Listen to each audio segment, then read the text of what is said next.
right, this is my name is Justin McAleese. This is Crew Talk, and we are here for Shoots.video. So that's the website that enables us to do all this great stuff. So yeah, we are talking about aerial today, drone operators and all that stuff. And so we have a Jaron Denson up in the left-hand corner. Yeah, there we go. Chris Schuster. How do you say it, Chris? Schuster. Yeah, I figured. Jamie Goodwick, Grant Galisarian, and Tony Carmine. Tony Carmine. Okay. That's all right.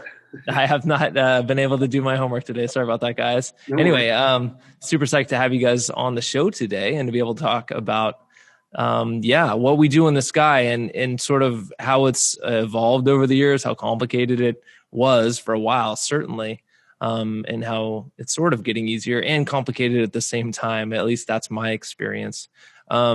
If you guys want to give me sort of like the quick rundown just of, your name, where you are, what you do, that sort of thing, like 30 seconds each, then we'll do that. I'll start with you, Jaron. Hey, okay, everybody. I started life as an aeronautical engineer, probably back in 2010, working for the DoD, building the next generation of drones. Then secret clearances, the whole 9 yards. It was really fun. And then I kind of found out what the government was up to and decided to start my own company and go into aerial production. So once that happened, I think I started in like 2013, kind of like 2 feet in each camp, DoD work and starting a company. And then about by 2015, I think I was kind of one of the first waves on the 333 exemption, had my pilot's license. And then about 2015 is kind of when I quit my day job and started pursuing this. So. Yeah. So you're legit, man. You've seen it from both sides of the curtain. I guess that's pretty neat. Chris. Yeah. Tell me about what you do, how you got started in this, Chris. Oh boy, I've been. I came in as a hobbyist, and I saw an opportunity. I had a couple of job offers to fly for other like drone / helicopter cinematography companies back in the. I guess that was the early '90s. I guess it was the early to mid '90s. Wow. And they didn't. I was in another industry. They weren't going to pay me what I thought I needed to make, and then that was back in the day when the helicopter, it was all single rotor helicopter. Everything ran on fuel. There was no batteries. And then, after that, shortly after, like in the, probably 2003 or 2004, when the lithium battery technology came to the forefront, I was kind of like, I was in a different position in my life and I kind of saw the tech advantage with that. And, it went from building a custom LiPo-driven helicopter machine, building a custom-built camera mount, putting a handy cam on it, and making a demo reel. Yeah, that's awesome, man. From there.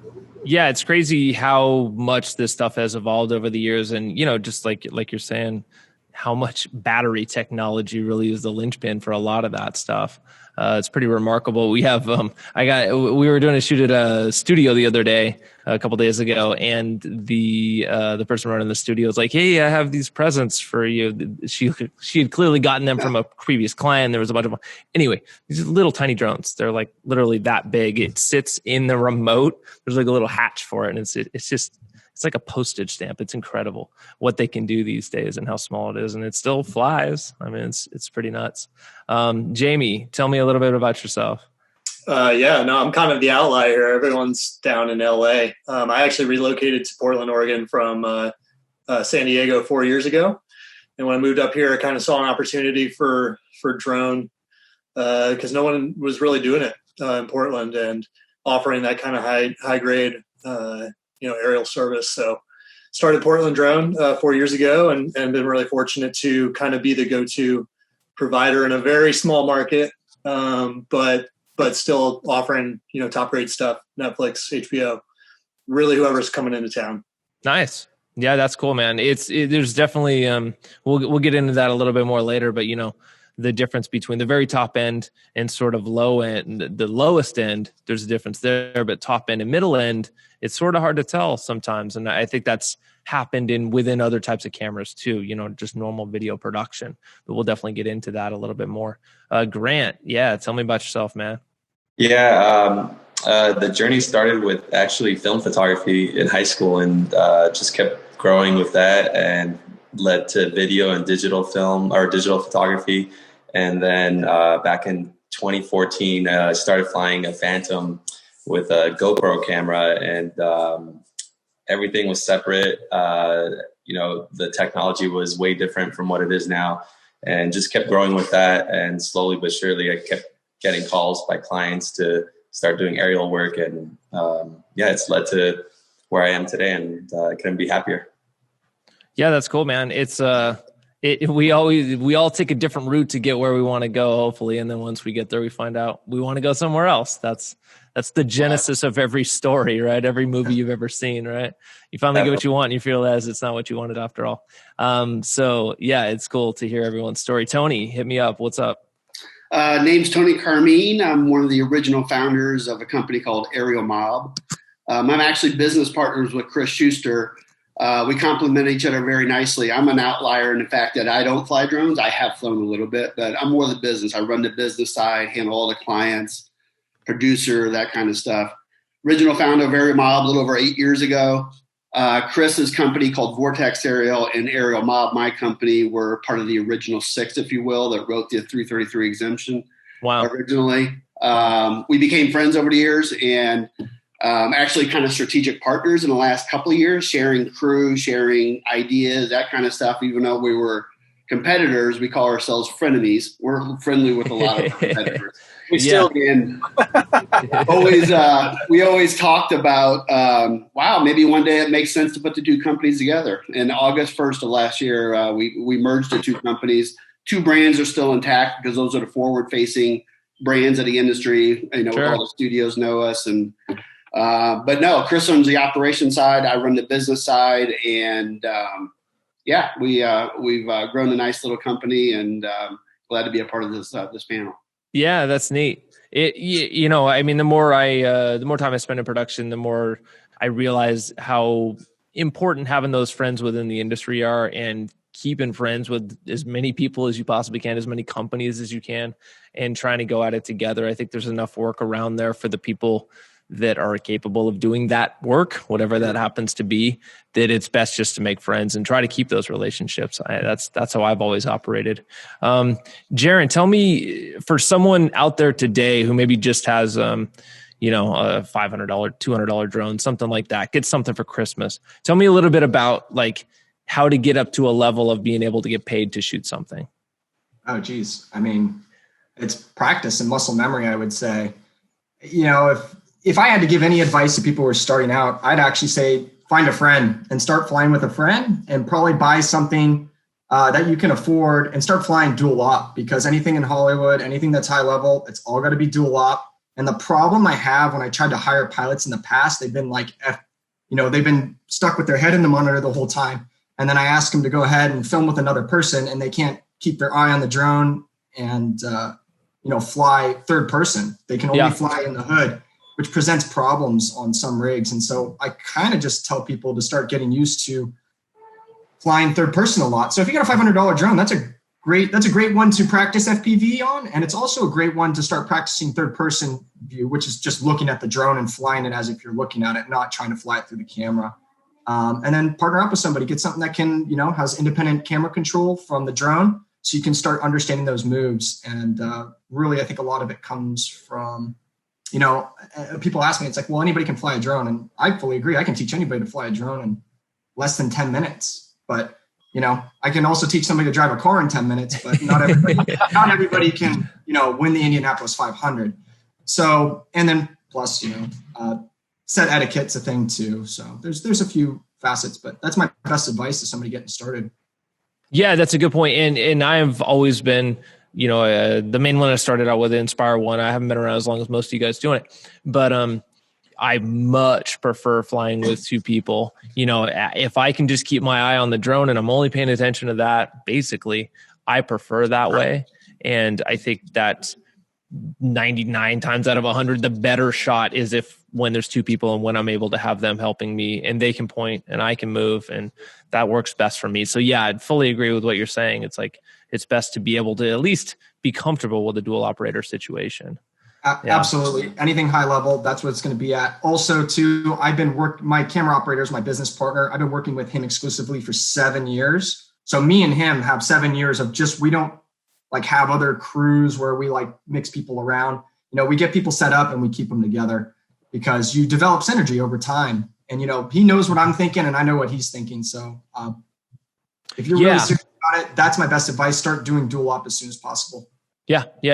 Totally true. And I mean, there's such a smoothness of knowing basically it's a lot like other filmmaking. It's like, there's only so many ways to skin a cat or whatever you would say, right? There's only so many ways to shoot a car. There's only so many ways to cover a scene. I mean, in general, you're going to be doing similar stuff most of the time. And so dialing that in and having a really shorthand, easy way to go about it with your director or with the other person you're working with or whoever it happens to be is like, that cuts out a lot of time, makes it a lot easier. Yeah. Chris, what special skill do you need to develop? Is there something that takes a long time, or tell me about the learning curve a little bit? Well, to speak more to Jaron's point, definitely, a certain degree of people skills, and you're definitely gonna want to, be able to walk hand in hand with your camera operator, or your pilot, as the case may be. I mean, case in point, my camera operator that I work with on because we got like 5 or 6 teams, and I'm even though I manage all of them, I'm one of the team pilots in command, and my camera operator has been with me for 14 years since 2007. Wow. Yeah, since the very beginning of Vortex Aerial, and and this gentleman, Matt is his name. He's really, really, really good with the client. And being able to have a guy on your team that can talk the talk and walk the walk. It's really good if they're already guys that are already in the union, and people know them, and the producers when they look them up on the roster, they find them on the experience roster, and it just makes everybody feel that much better. You know what I'm saying? It can be kind of a steep get into the union, but that's ultimately that's really the best place to be. So you'd be probably, for a new guy, it's like, learn your chops, learn how to fly your drone, but you're probably going to want to get into the camera guild. Interesting. Yeah. I mean, that's the goal for a lot of people, and it is not an easy thing to do, especially depending on your market. Yeah. But I think, there's definitely a level there to where if you want to do that stuff, you're going to need to be at that level for most things, especially down in LA when you're working on union gigs, normal movie type stuff for sure. So all of our pilots in command are local 600 directors of photography. Okay. And all of our camera operators are either directors of photography or their camera operators. And a lot of the majority of our visual observers are camera technicians. Yeah, and I think that's crucial because it's just because someone can play a video game, which is, it's sort of like just using a joystick or whatever on a video game, a controller.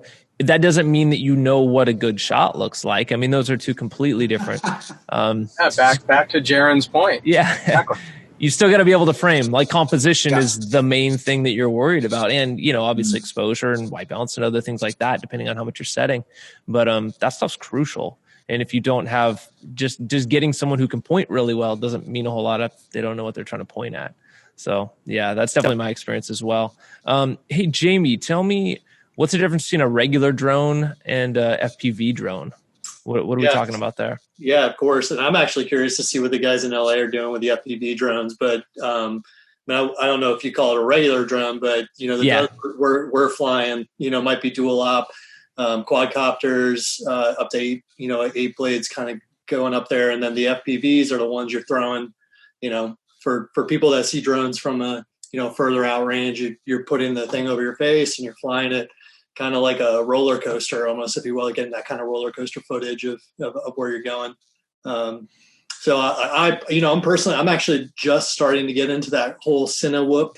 Getting those kind of inquiries. I'm really curious to hear what the other guys have to say to that, if they're incorporating that into their business. But there is a trend certainly going that way. You're seeing a lot of production companies contracting out, and it could be some of the guys that are in the room right now that are throwing reds, on these little Cinewhoops and getting some crazy cool footage. And kind of to echo what you said before, and not to challenge it, but the idea that you can only get one car shot, or they're all kind of the same.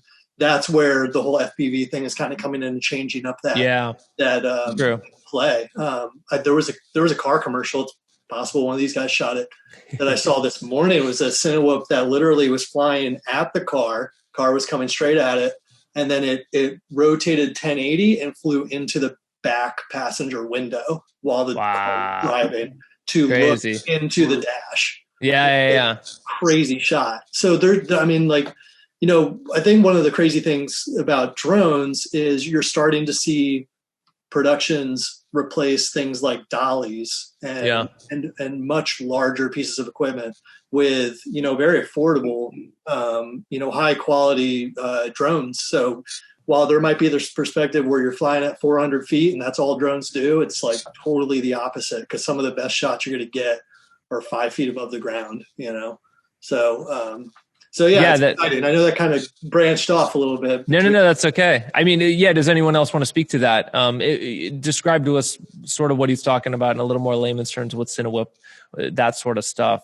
What's the difference? What does FPV even mean? Anyone want to hop in? I'll take it if nobody else wants to. Yeah, go for it, Jared. Go ahead, Jared.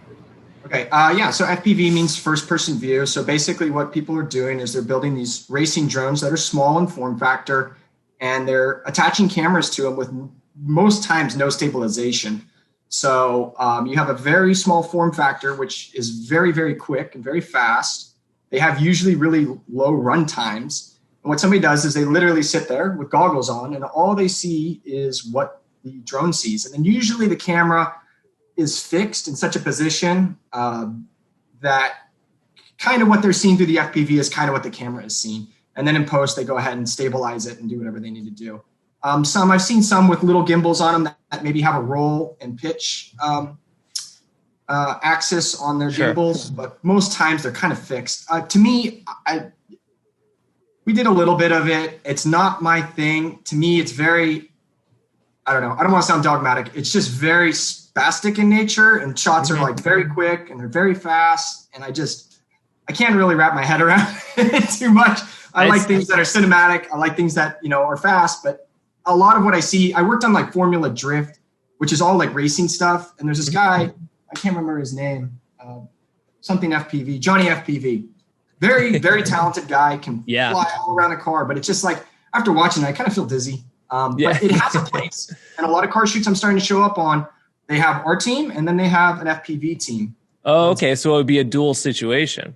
Yeah, so they're going to get different shots from different people, and I'm not skilled enough at this point to sell myself as an FPV pilot. I can do it. It's just I can't do it at that level yet. That's a whole nother level of things. I mean, it's like being an acrobat or something. It's like, I can go do pull-ups. That doesn't make me an acrobat, it doesn't make me a gymnast or whatever it happens to be. It's that takes more. I wouldn't say it takes more training. It definitely takes different training. Yeah. Yeah. And you're relying on one person, and it's cool. I've seen a lot of really great shots, like coming down building faces. They can also do things that are getting the camera in different angles than standard drones, or whatever you want to call cinematic drones is probably what I would call them. Where the camera is generally level at all times, and we're flying pretty much forward, or what I mean. The camera's kind of limited to what it can do, right? But with the FPV drones, they can go seriously just looking straight down, and then they can pull off of the road, and then they can come into their object of interest, which is a car or an actor. So they are completely different shots that I think do have a place. I'm not going to dog them like that. I'm not. Yeah. Adding on to what Jared go for it. If you don't mind. We recently had a shoot that was on that we had literally, Chris, what was it, 9 or 10 drones in the van over a 4-foot store. It's a Hummer EV commercial. I'm not sure if you guys saw in the World Series. Okay. But that ranged everything from ultra heavy lifter that we have a drone that can lift up to about 24-pound camera package. And wow. Still flying, all the way down to we had a half dozen FPV drones. And if you look at the footage, they have a 6-minute long, almost a 6-minute long version of it. And you can see to tell the difference. The FPV drones definitely brings a different flavor and energy. That's what the client kept saying. I want high energy for these shots. Okay. So that's where the FPV kind of fell in. Yeah. Well, if the new Hummer's anything like the old one, you need a lot of energy to move it. So, yeah, no, it's crazy, and it's it's like anything in filmmaking. It's the difference between having it on a gimbal or a Steadicam or something like that, or having it on a tripod. It changes the whole way you're doing it. And I think too, I'm primarily a cinematographer, not a drone operator, and you don't necessarily want to draw attention to what you're doing. It depends on the type of project. But if you're talking about more narrative stuff, it's like your job is not to be like, hey, look at this shiny shot. Your job is to be like, tell the story, stick to the narrative, try to accomplish these goals within these characters. And so FPV might not be a great solution for that, but it might be a really good solution for a couple things. So you never know. There's that shot in Fight Club, if you guys remember. There's a couple where it goes like all the way through buildings and then down through other things. Like you could do that with an FPV these days, basically, and not have to build the whole thing in Maya or whatever. Could be pretty cool. Anyway, getting Grant. Anything to talk about that? Like, what new uses are you seeing for drones? And have you changed much of what you've been doing, or are you still sticking to what works? Mostly sticking to what works in the cinematography field. A lot of the jobs I get are with like Inspire 2 setups, but I have been getting more inquiries about FPVs, and for the most part, GoPro cameras are able to capture that unique look if they need a quick shot. But I know Reds are a huge part of that too, where if the client does need something higher quality, they are asking for for higher quality cameras, whether they're DSLRs or mirrorless cameras on FPV setups. But for the most part, for me, I've been focusing just on the cinematography side with Inspire 2s and heavy lift copters. Sure. Yeah, and it's crazy how good an image an Inspire 2 can get. I mean, it really does, for certain uses, a lot of uses, it's really great. So, yeah, totally. So there's a thing called LAANC. Do you guys know what that means at all? Do people need to care about that at all if they're getting into drone work? It's an acronym for pain in the butt. Exactly. The letters are a little off. God, LA must be terrible with that stuff. Someone tell me like 5 years ago putting up a drone, how many rules there were compared to today putting up a drone. I can take that. Yeah. Overall it's much better. I mean, like Tony spoke to originally. He and I were originally on the MPAA FAA task team that brought drones into a legal space. Not that they hadn't already been being used for probably almost 15 or 20 years prior to that. But when we first, as we helped write the rules, what eventually came down is the FAA basically made their own call on a lot of things. And initially it was extremely restrictive. Yep. And it stayed that way for probably 3 years. And then 107 came out. And once the 107 rules came out, it got a lot better. It opened up the door for a lot of other people to come into the industry, which is good, and it was bad. But the whole length system is basically just a way for local airports to kind of keep drone guys out of the traffic lane for the most part. That's ultimately what it's really all about. Totally. And, ultimately, it's been we all work off of a big map called a facility map, and that map, has every airport pretty much, give or take, in the United States mapped out on it, and it tells you how high you can fly your drone for a given distance from the center of that airport. And and then if you want to do extra things like fly inside of one of these geographical locations that says you can only go to 300 feet, but you need to go a little bit higher than that, then you can apply for paperwork through the FAA and just pray that, you get that paperwork on time before your shoot goes away. But for the most part, it gives you quite a bit of leeway, to get what you need to get done. if you want to fly at night, that's a whole different thing. If you want to fly at night near these airports, that takes a whole different, set of paperwork to do that kind of thing. Yeah. But it's essentially, there's an online portal that you can go to, and you can fill out paperwork, and you can get authorization notices that you can pass on to the producer so that he can give it to his insurance guys, and then get a film permit and, go through all all those motions. But it's basically, it was all set up by the FAA and the Department of Transportation. And it's all about basically just control. It's air traffic control near airports for the most part. Yeah, exactly. And so you guys all took the test. You guys all passed the test. Tell me a little bit about the stuff for someone who's never taken it or never studied for it. Like, what's on there that you don't necessarily know needs to be on there? Stuff that's carried over from actual pilot stuff. Tell me a little bit about that. So you're referring to the 107 pilot's license? Yeah. So from your point of view, and maybe it's different from a lot of people, like more consumer centric people getting into it, but like how to determine the weather and stuff like that based on reading all the codes. Tell me a little bit about that, because they're going to get tested on that, right? If you're just fresh in the gate and you've never had any kind of a aircraft own pilot's license, then they're going to ask you weather questions. Yeah. And you're going to have to read like coded information called METARs and then decipher what those mean. Do you think that's necessary for running a drone? Not to the degree, not in that, not that particular space as far as weather goes. And to speak to that, once you've cleared that hurdle and answered those questions and got yourself a license, from then on out, you have to redo your license every 2 years. And all those crazy weather questions go away after that. Oh, I didn't realize that changed. Okay. Yeah, you only got to hit the high hurdle once. And as long as you stay current after that every 2 years, then, the hurdle bar is a little bit lower. It's not a hell of a lot lower, but it's lower. Yeah, that's neat. I actually didn't realize it at all. That's pretty cool. Yeah, there's actually less questions on the test. Yeah, it's just my name and 60 did you crash and hurt anything? Yeah, no. I know this is all fresh in my mind because me and my entire team just became recurrent for I think the third time around. Wow. Just like a week and a half ago. Okay. Yeah. All right. So you've taken it multiple times and you understand that process. Yeah. We're all pilots to begin with. Back initially when we were all 333. And it sounds like Jaron could probably speak to this. We all had to get pilot's licenses to one degree or the other, either a sport or a fixed wing or anybody that on our panel here that had a 333 exemption would know that. Yeah, totally.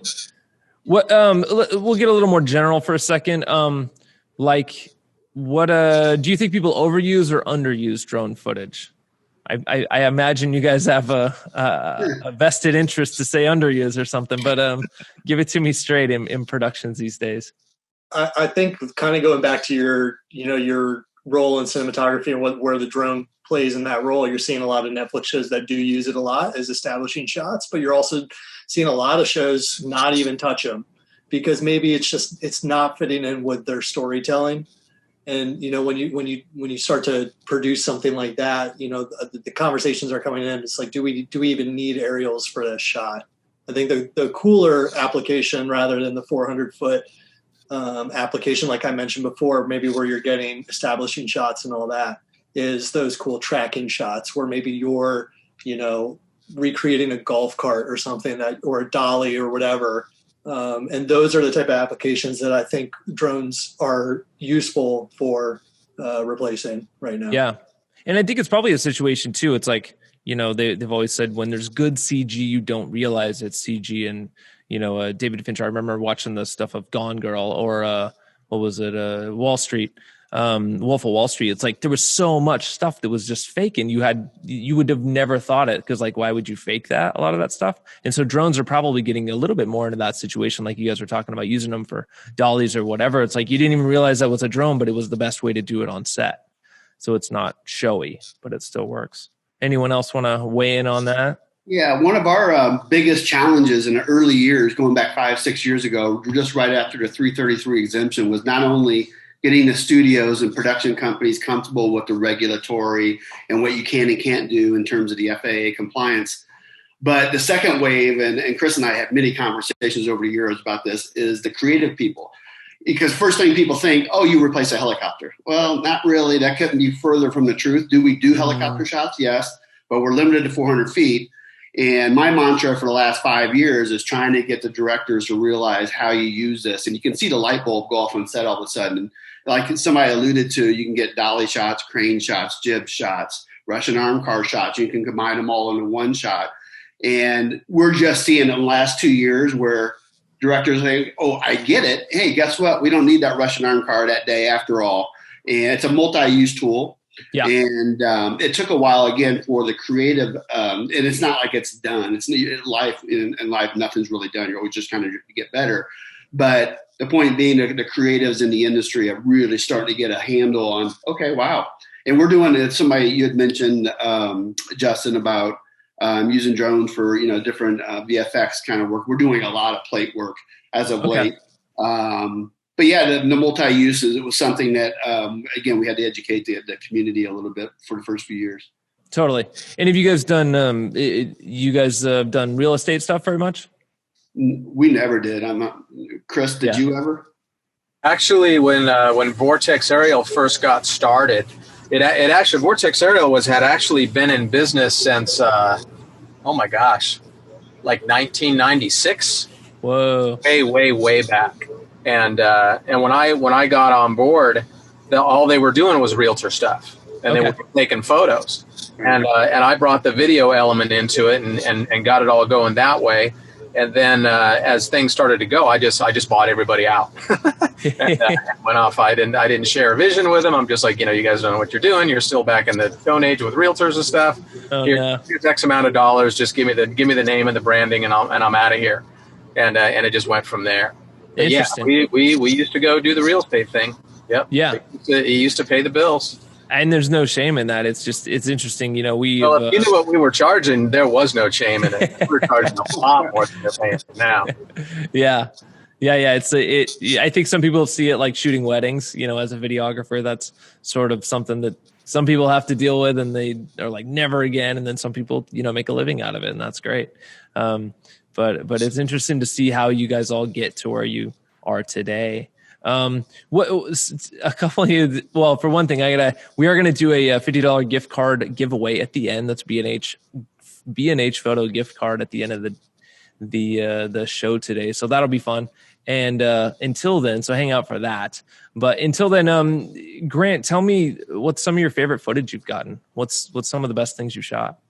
I had a project actually in Armenia where I went and captured like all the monuments, churches from thousands of years ago, forests from throughout the country, and all these places for a book, a photo book that is going to be released in about a year. And it was just such a unique experience that there was a lot of cool shots we were able to capture there. And right now we're selling prints to raise money for the war that's going on over there. And so very cool. We've been, so it's called aerialarmenia.com. You guys could check it out. There's a couple prints on there where 100% of the proceeds go to the Armenia Fund for, all the people living in that region. So another cool aspect of another really interesting job I had was for a truck night in America for History Channel, which, we were flying drones for 45 days straight, just like it was all just tracking cars, off-roading trucks. And those were some of like the funnest, like amazing shots that we were able to get in the mud and in the dirt. So those were definitely some of the coolest shots I've gotten. Yeah, you do feel, what I do and with drone stuff, you feel lucky to be able to have that job sometimes. You're like, this doesn't really feel like a job. There are job aspects to it, but like, come on, this is pretty sweet. Yeah, it was really sweet for sure. You're you have an Armenian last name. Is that your heritage or? Yes. Yeah. That's great, man, that you found a way to, be able to give back to that cause and be able to get some really incredible footage in the process and stills. Yeah. Who else wants to tell me about some of their favorite footage? We did, the thing that sticks in my mind is we did The Mule with Clint Eastwood. Oh yeah. I got to fly right alongside Clint Eastwood. He was the actual precision driver. Nice. And I was the drone pilot, and we worked together and we coordinated all the moves in that film. That's super cool. That was really memorable. Tony, right before we merged, Tony's crew did Hobbs and Shaw, in Hawaii, and got all that crazy stuff with Dwayne Johnson and all those really neat plates they did on that, and all that crazy. And how long were they there for, Tony? A month and some? It's about a 30-day shoot, but not to interject, but I think the coolest shot on the aerial mob side of things, again, Chris and I, the marriage happened August 1st last year, so there's some history before aerial mob, and one of my business partners at the time was also one of our lead pilots. Not sure if you guys saw it, but the opening 2-minute piece of one of the opening seasons of openers of Dancing with the Stars, one continuous 2-minute shot talking about different uses of drones. Well, everybody asked, there's no way you did that in one take. Well, we did, but I also tell them it took 3 days of rehearsal on a football field in San Fernando Valley. But it was a live shot, a 2-minute continuous shot. Started off as like kind of a dolly shot, went into a crane shot, and we got a lot of attention in the industry after that hit because it was so unique and kind of unbelievable. Yeah, that was all on Inspire 1, was it not, Tony? Inspire 1, yeah. Wow. Yeah. That's funny. Some of the trickiest things we did were the Inspire 1. And then it's like a lot of times you're like, oh man, it'd be really cool to do this. And then you sort of move past it and work on, more traditional stuff. Maybe, I don't know. It's just how it works a lot of times with the toys we get. Anyone else want to weigh in on that? And then I'll start taking some questions from the people here watching. I would just say I love automotive. That's like my favorite thing to shoot. We cut our teeth filming like race series and stuff like that.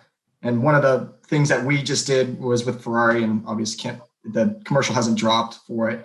But I've come to really appreciate, because Netflix forced us to do a lot of like interesting one-ers, which is just like a really long coordinated shot that's like 2 minutes long or something. Not to the level of the Dancing with the Stars opening. I actually remember seeing that now, like 3 or 4 years ago, whatever that was. I remember seeing that and going like, wow, that was really, really good. But it's fun, man. I like being challenged, because I'm an engineer. So like problem solving is like what I love to do. So people come to me with the problem and they're like, okay, this is how we're going to do it. How do we do this part? And it's really fun, especially with the Inspire 2. I think there's I try and convince people that it's like, I can create more dynamic movements. We can do more things than a heavy lift aircraft. We have a heavy lift aircraft, but it's like, you can catch the thing, you can fly it in, you can fly it really close to things, people, cars, you can get a lot closer than I'm comfortable with something that's like basically a flying lawnmower with carbon fiber blades, when you get up into the Altas and stuff like that. And I don't know. I just love a challenge. Anybody who's got a challenge for me, I'm like, it's just something about me that wants to prove that I can do it. So yeah, I'm kind of becoming more and more fond of one-ers, and I really appreciate when people bring those to us to do. Yeah. And also doing different things. Like what else did we do? We built a camera car, similar to a Taro by Freefly, but we did an all-wheel drive one. And so we got something that runs on the ground. And then we started saw somebody put lights on an Alta, so we ended up just doing a music video with lights on the Alta. And then we were carrying speakers through LA and during the riots, or not the riots, during COVID, and just like different stuff. I just like people to bring a technological challenge or just a skills challenge. There's like one shot that we couldn't show because it was like, what was that? Like 2014 or 2015? No, it was 2015. One of our best shots we've ever done. Really long one-er, was supposed to be the opening to One Direction music video right before those little boys decided to have a whatever falling out. And it was just like the sickest one-er opening to a music video. Nobody had actually really done anything at that level at that time. And then something happened where they all fell out and the music video never dropped. And it was like, oh no. Yeah. That was your favorite one. It's so horrible. But it was anyways, all sorry, that was a long rant. Yeah, no, it's okay. It's good. We have a question from Robin, and she was asking, what's the worst weather conditions you've flown in? Do you fly in any inclement weather? What's the situation there? I've flown in rain. Yeah. Is everyone sort of flown in rain, or is that anyone who's doing it long enough has flown in all kinds of crazy stuff? It doesn't take long. If you're gonna stay in the game for more than a year and a half or so, and you're gonna be even remotely consistently busy, you're gonna fly in weather. You just Have you had problems with the gear breaking down? Huh? Have you had problems with gear breaking down because of that? Actually, yes. Yes, we have, and it's been rather dramatic. But yeah. Wow. Fly drones in the rain. The drone's going to come down if you keep pushing your luck. Yeah. Also, with the colder weather too, your batteries are not going to last as long, and wet snow is never great. Yeah, absolutely. They give you those little, with the Inspires, they give you the little like rubber things you just put on the side, and you're like, that's warmers, silly. yeah. And then sometimes if you don't use them, you're like, you might need extra hand warmers to keep them going. Yeah, totally. I've been there for sure. What were you gonna say, Jaron? Yeah, a trick with that too. What do we have? We have like a small heating blanket we throw in our Pelican when things are really cold. What I was gonna say. Oh, rain. The thing about rain is that I've flown in some rain, and you can kind of just try and get away with it between rain showers, but they want you to fly during the rain, and what happens is the lens gets fouled, generally speaking. Yeah. And I know that there's some systems that go ahead and spin like a glass element in front of the lens on the larger platforms. I've never flown anything really large in the rain. I've flown Inspires in the rain. Also wind, really high wind situations. I'm comfortable flying an Inspire. Altas, they get blown around a little bit. So I don't know anything about the X, but the 8 is kind of like a big old dinner plate up there, kind of. Yeah. I mean, it all depends on what tool you're using for what specific job and how much money they're spending and all that stuff. I mean, that's sort of what it comes down with any camera package. Yeah, interesting. What was going to ask? Oh, any interesting crash stories? Anything anyone wants to share about crashing? Never happened, right? The most asked question on set. Right? You ever crash these things? Yeah, I don't know anyone who hasn't. So I mean, that's the thing. If anyone wants to share, go for it. We actually discussed this internally with our with all of our board members the other day. Oh. And we try to keep our ear to the ground on that. We talk to industry people and people who insure industry people, and locations, like not location managers, but what do you call it? Site reps, reps. For any given like film studio you go out to, or any given filming ranch you might go out to, and drones are going in every day. Wow. Yeah. They're literally going in every day. Big ones, little ones, fast ones, slow ones, guys that shouldn't fly, guys that have been flying for years. It's just part of the game. You fly a drone, you stay in the game long enough, it's going to happen to you. It's just a matter of time. Sure. It happens to us. I'm sure it's happened to everybody here on this panel at least once. And it's just part of the game. And what's that? Especially with the FPV, you can almost kind of treat the FPV in some cases like crash drones, because the way the conditions and the kind of shots you're getting with them are putting them in danger at all times. And that's why we took five or six on that Hummer spot. We didn't need them all, thank goodness, but they're there for backup. We had one where the camera, what was it? Our pilot came down from about 400 feet straight down dive into a forest where none of the trees were more than 8 or 10 feet apart. And once he got down into the forest at speed, he had to find a line through a couple of practice runs, and through muscle memory, he had to find a line through those trees and fly through that bulk of tree. And in the process, took out 2 aircraft. At one point, the camera was thrown almost 800 feet from the drone. Whoa. That's how far because you're going like 70 miles an hour, 60, 70 miles an hour. Yeah. It was on the side of an embankment. So the camera kind of like halfway got thrown, and then we're talking a GoPro. And And the good part was that the thing was rolling the entire time, and it didn't ruin the video clip. So we actually got the clip. Oh, neat. Yeah. That's fun. Yeah. Yeah. Unbelievable. I mean, it's going to happen. Like you're saying, you get in there long enough. Yeah. And just like get another aircraft and get in the air now because we're only going to be here for an hour. Yeah, exactly. Those types of shoots. Tony, we had a question. He says, are you related to Harry Carmine, a classical painter and draftsman? I've been asked that question because I have kind of a unique last name. You don't see it too often. Yeah. Not that I know of, but I've been asked that question several times in my life.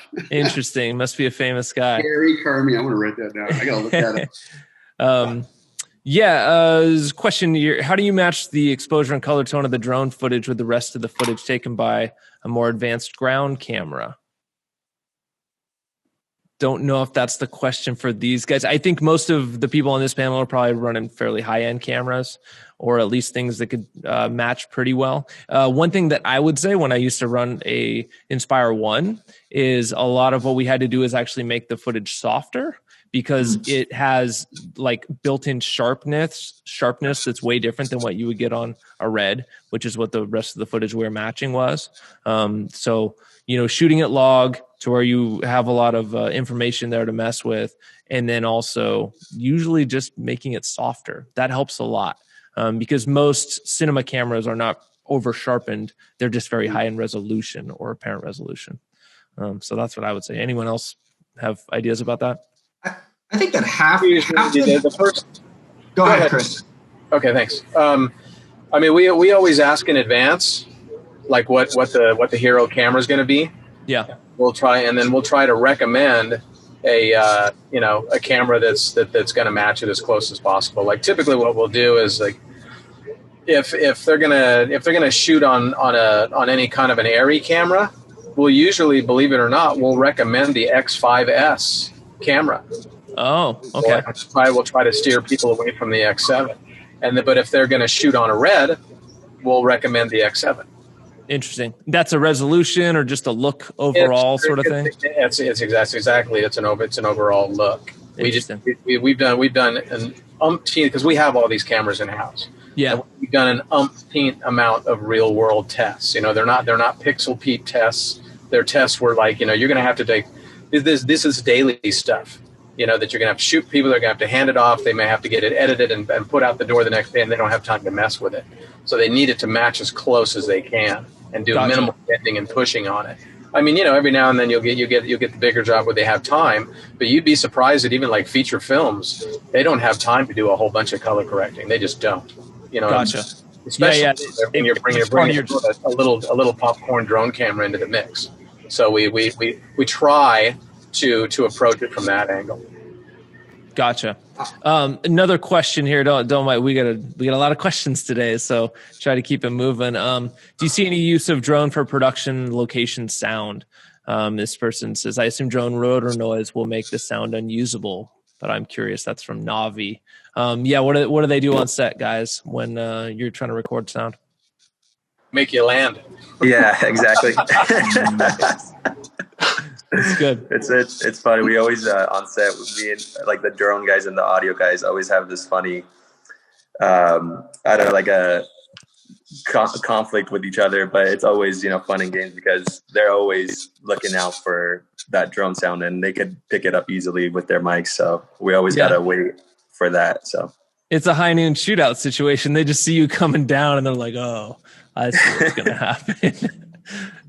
Yeah. I imagine on a lot of higher end things, there's ADR. When we're talking about big movies and things like that, they are doing, they have all sorts of other stuff that we don't see when we're actually looking at the final image that is also making noise. They might have to have big fans, or they might have to have big mechanical things moving, all that stuff. And so they're going to record a lot of that sound later anyway. Again, automated dialogue replacement or additional dialogue recording or whatever you want to call it. That sort of stuff is going to happen on a lot of those sets. Those people are saying it, but that's just more so that you sort of get an idea of what they're saying so you can re-record it later. And there are guys and companies out there. And Chris, I haven't even told you about this, but we have a potential demo with a company on the 18th that they're a New Zealand-based company that developed these protectors that go around the props. So not only do they protect people from injury, but that it's supposed to quiet the drone noise down to a level where it's inaudible. So you get past that noise part. Now, whether or not they've actually figured it out, I don't know, but somebody can figure that out. That's a big deal. But what we found, and Chris and the rest of the guys who actually fly could probably address this a little bit better than I can, but what we found is any solution that's been brought up so far affects the performance of the drone also. So you got to weigh that in also. But Chris, yeah, I'll fill you in later, but the 18th, it looks like we're doing a demo with the company that has these props. Right. Yeah, the Alta X, the big quadcopter with 33-inch propellers, the quietest drone so far. Really neat. Yeah. And we've done a couple of little proprietary things to it to make it substantially quieter. And I would be confident in saying that you could probably, as long as you don't need like super uber crazy quiet, you could probably have the thing like 200 or 300 feet away and roll sound with it. It could be out. It could be doing like some sort of an orbit around some sort of a dialogue situation, and you could run everything all together. You could run your sound and your audio, and the audio guy may have to run some sort of like a, I don't know, like a 125 or 200 hertz filter over it just to get that bit of the noise out.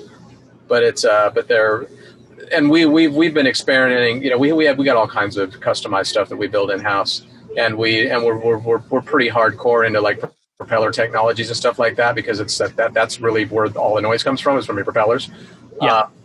And propeller technology just keeps getting better. Especially for drones, and a lot of it's getting taken out of like the airline industry, and we're working like daily on that, trying to keep the drones as quiet as possible, because it's a market that in and of itself is a market. If you can a lot of times why they don't want to use a drone or an aircraft, and they have to go to a crane, is because it's just going to make too much noise, or any absolutely. other. So it's cool what they're doing. That technology just keeps marching on, and allows us to do more creative things. That's great.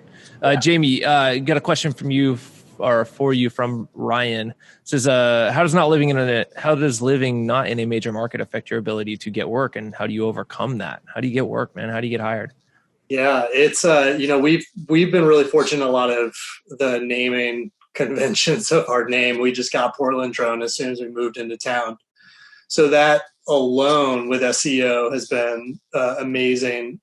We're showing up first on Google. So when a production from London or New York, some folks are even coming up from LA because they can't bring their guys. What's happening right now is COVID is actually, I don't know if you guys are seeing this because maybe you're in LA and a lot of the crews you're working with are in LA, but we work with a lot of production companies from outside of Portland. So when they're coming in now, especially with COVID, they're skeleton crew, and they're not bringing out their drone operators from a New York or wherever they're coming from.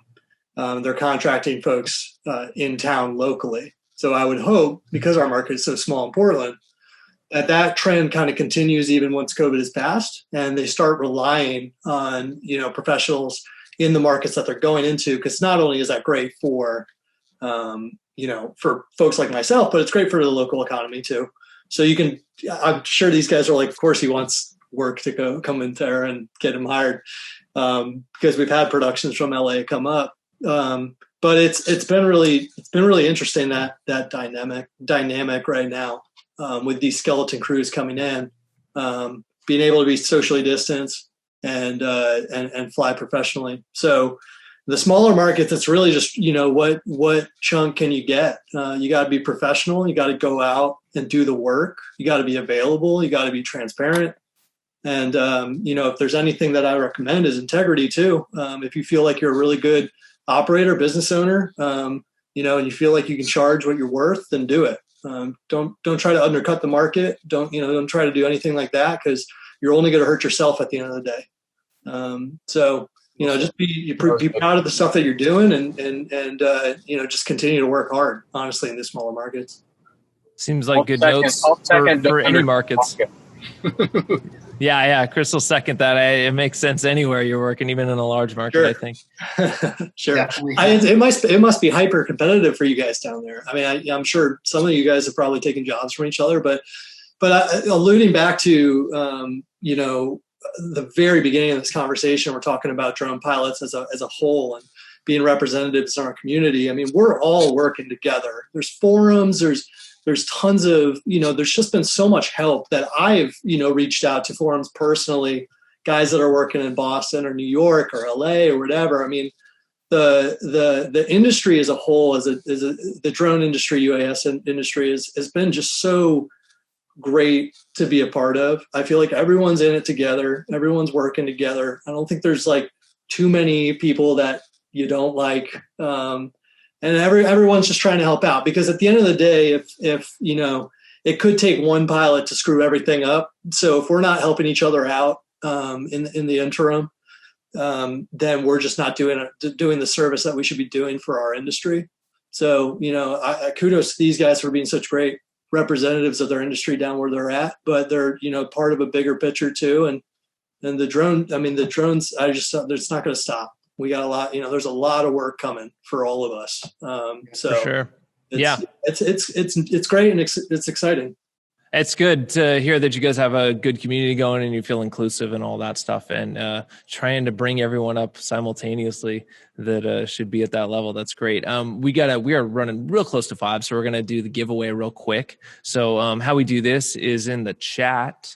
If you guys can each put in a number from 1 to 100, basically. And then whoever gets closest wins the $50. So that's what we're going to do. So I'll give you 15 seconds, 20 seconds to put in your numbers. Everyone put them in the chat here. Yep. Cool.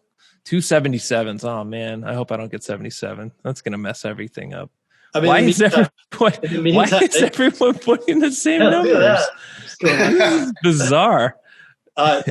Justin, I appreciate you having us. This has been really informative for me, and I hope it has been for whoever's watching.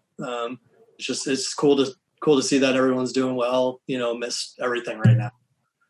Yeah, absolutely. You guys are on a whole different level from what I operate on drone wise. And it's really interesting to hear. I mean, this big, important stuff with a lot of money up in the air with people who are really good at that stuff. So it's pretty cool. All right. So it seems like we might be done clicking in. All right. I'm going to pull up my random number generator here. This is from 1 to 100 essentially. And what do we got? 15. That's a 1-5, which puts us closest to, I believe, Kelsey. 1-5. That would be 8. Yeah. So Kelsey Ole, I think you are the winner this week. So that's pretty cool.